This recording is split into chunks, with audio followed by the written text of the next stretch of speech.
Hello everyone, welcome to Vocab Journal on the Go. This pen page is established for the purpose of introducing you to a vocabulary learning strategy that we find effective, journaling.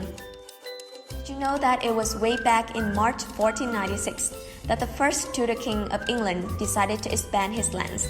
Ever since, small English-speaking communities have grown over time and English has gradually become the primary language of international business, banking, and diplomacy.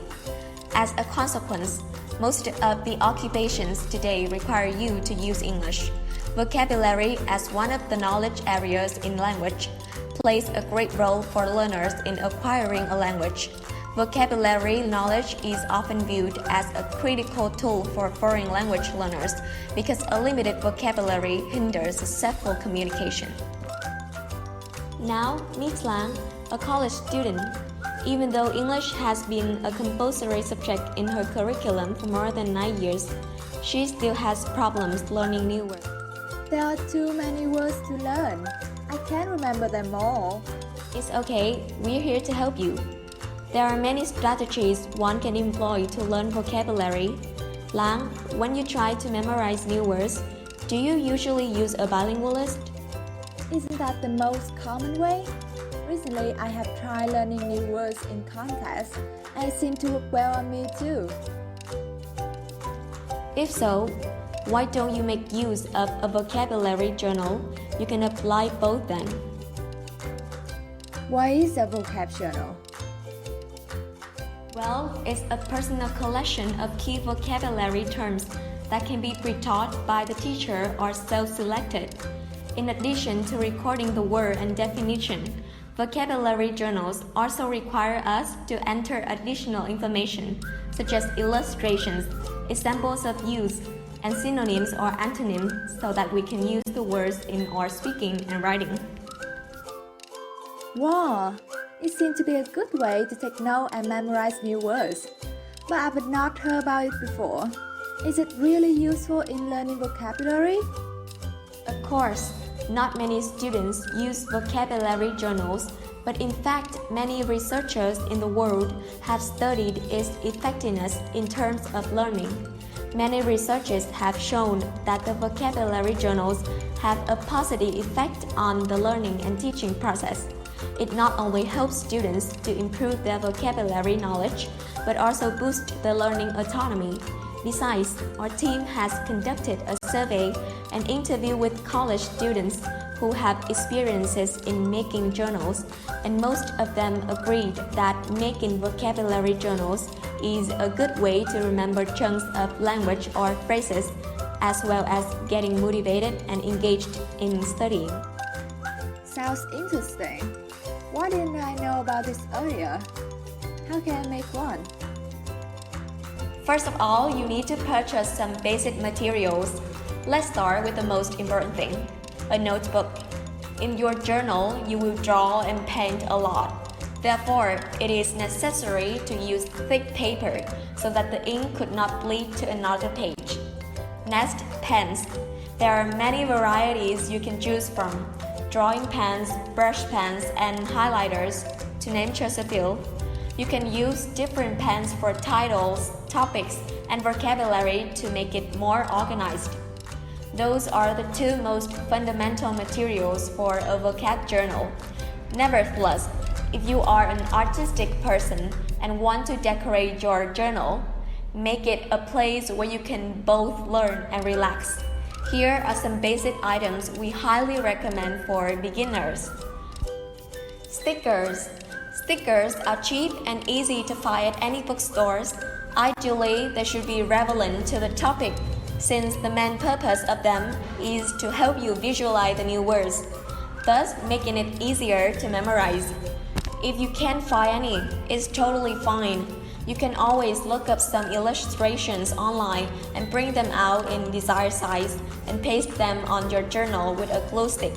It's way more economically beneficial too. Washi tape.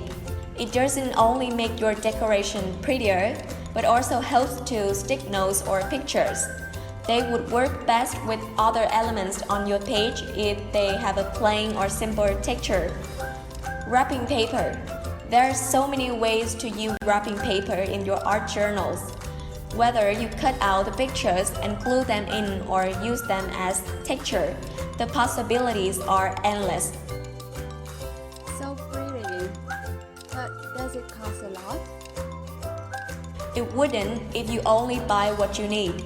Some of the participants in our research found it hard to resist the temptation as once they start. They can't help buying more and more cute items for their journal. The way forward might be for you to plan your pages ahead.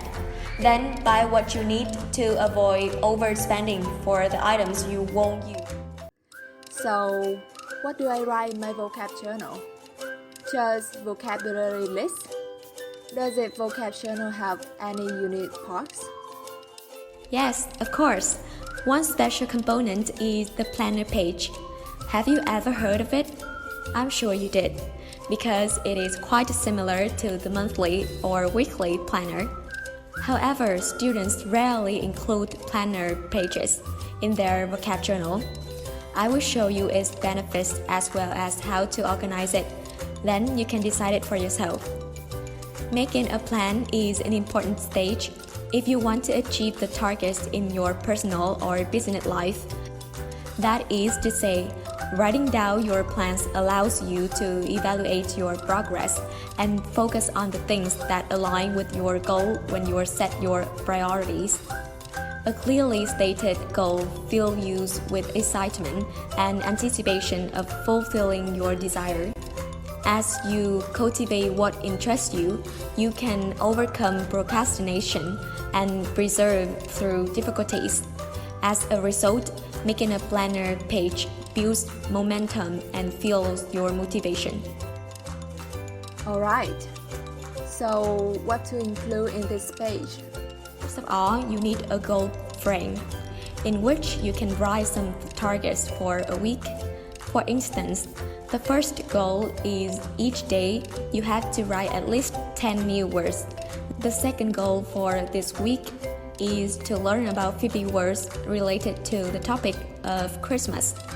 And below these goals are your evaluations of how many % you have accomplished. The second important thing in this page is the priority frame. When you are seeking to accomplish multiple goals at the same time, it is necessary to prioritize which goals are more important and why. For example, if you have a writing essay with the topics of Christmas, one of the priorities is that you have to look for some vocabulary related to this topic. This helps us to maintain a clear focus on reaching the most important goals first and avoiding becoming overwhelmed. Last but not least, we also need a to-do list for each day in a week. We can write specific things which you have to complete in a day. For instance, on Monday, you have to study 5 new words describing a Christmas tree. Then, write a short paragraph using these 5 words. For each task you have finished, put a mark before it and switch to other tasks. The example of a planner page you are seeing right now will be included in our each journal. Please look forward to it. Now, let's get to the most fundamental component of Vocab Journal. After creating a suitable planner page on your own, the next part you should focus on is the vocabulary page. It is basically a collection of vocabulary that you have accumulated on the topics. So this page can contain the new words and their pronunciations and meanings. It is essential for us to enter additional information, such as examples of use and synonyms, to deepen our understanding of the word as well as ensure that you can use diverse words in speaking and writing. Vocabulary journals are extremely flexible and can be used effectively with a variety of topics. Checklists. The other thing you can include in your vocabulary journal is a checklist. It is a useful tool for you to reflect on the learning process by making sure the essential tasks are completed.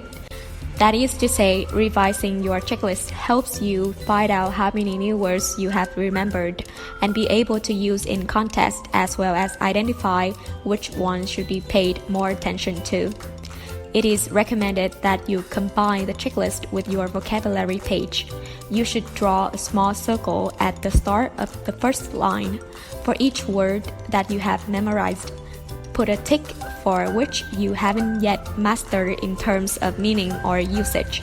Leave the space unchecked. Sounds sensible.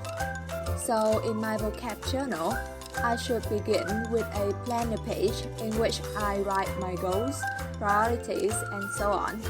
Then I come to the main part, the vocabulary pages, which should be combined with the checklist, right? That's right. Setting your goals is essential, but the main focus is still how you organize and learn the vocabulary. The first and most commonly used way is to list vocabulary in lines by using bullet points. It is an easy way because you only need to write words according to the topics. After writing the terms, you should highlight them to make it stand out and thus easier to memorize. Then add the pronunciation after a little space, give the definitions next to it and write the examples below. You can list words in alphabetical order or a decreasingly difficult level. Drawing tables may be helpful for you to organize your vocabulary journal. You should spend a large space in the first row to write the topics. Then divide the table into 4 columns. The first one is to write the terms, the second is for pronunciation, the next is for meanings, and the last is to give examples. This way, information is classified much more clearly, so it is easier for you to revise. Besides, using diagrams is also a great idea to design your vocabulary journal. With this template, the topic should be written in the middle of the page. Then related words are written around it, along with some additional information, such as pronunciation or meaning. You should use arrows to link the topic with the words, and if possible, draw some pictures related to the topics in order to give it some illustrations, which promotes your creativity and deeper memorization. You can also learn the vocabulary under the form of a story, similar to listing the vocabulary using bullet points. First, you need to list a range of new words and mention the definition. Then you tell a short story which includes the words mentioned above.